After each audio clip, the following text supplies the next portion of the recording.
Welcome to the Tech Egg. Don't get scrambled. Enjoy the video. You start immediately by powering down and unplugging the machine, then ground yourself to avoid static. Once done, open the case and remove the existing card. Unscrew the bracket and depress the PCIe latch, pulling straight out. Now inspect the new GPU and your power supply.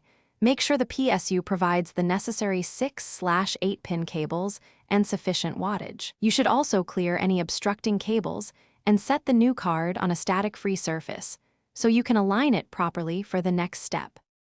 You align the new GPU with the PCIe X16 slot and press it down until the retention clip snaps.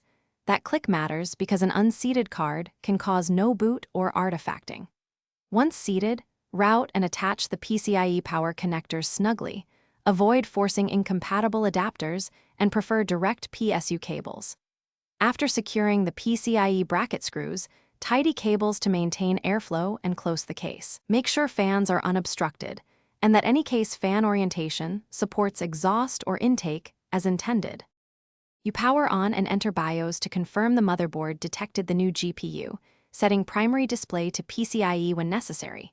Once booted to the OS, uninstall old drivers if instructed, then install the latest drivers from the manufacturer. A clean install or using the in safe mode avoids legacy conflicts. After drivers, run a brief stress test while monitoring temperatures and power draw to verify stability.